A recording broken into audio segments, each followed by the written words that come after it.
औज़ुबिल्लाहिमिनश्शैतानिर्रजीम बिस्मिल्लाहिर्रहमानिर्रहीम। इस वीडियो में हम इंशाअल्लाह अल-बक़रा की 3 आयतों का तर्जुमा सीखेंगे। जैसा कि आप जानते हैं, ये बात मैं हमेशा कहता हूँ कि कुरान का सीखना बहुत आसान है। आप इन अल्फाज़ को मेरे साथ दोहराइए, बार बार दोहराइए, और दोहराने से क्या होगा कि अल्फाज़ याद होंगे और हमारे पास अल्फाज़ का ज़ख़ीरा होगा और हम आयतों का ट्रांसलेशन आसानी से कर पाएंगे। पहला लफ्ज़ है हमारा इस आयत का अतामुरूना, क्या तुम हुक्म देते हो, अन्नासा लोगों को, बिलबिर्री नेकी का, व तंसौना और भूल जाते हो, अनफुसकुम अपने आप को, अनफुसकुम अपने आप को, व अंतुम हालांकि तुम ततलूना पढ़ते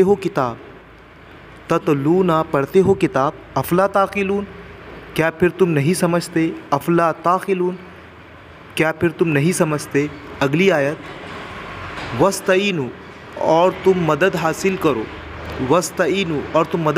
बिस्सब्री सब्र से, वस्सलाता और नमाज से, व इन्नहा और बेशक वो लकबीरतुन बड़ी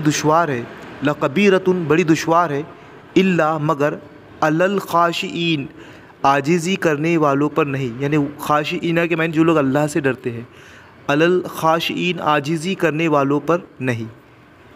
अल्लज़ीना और किन लोगों के लिए नमाज आसान है, अल्लज़ीना वो जो यज़ुन्नूना यकीन रखते हैं, अन्नहुम के वो मुलाक़ू रूबरू होने वाले हैं या मिलने वाले हैं, रब्बिहिम अपने रब से, व अन्नहुम और ये कि वो इलैही इसी की तरफ राजिऊन लौटने वाले हैं। तो ये 3 आयतें थी। आयत नंबर 44, 45 और 46। इसके बाद वाली आयतें इंशाअल्लाह नेक्स्ट वीडियो में देखेंगे।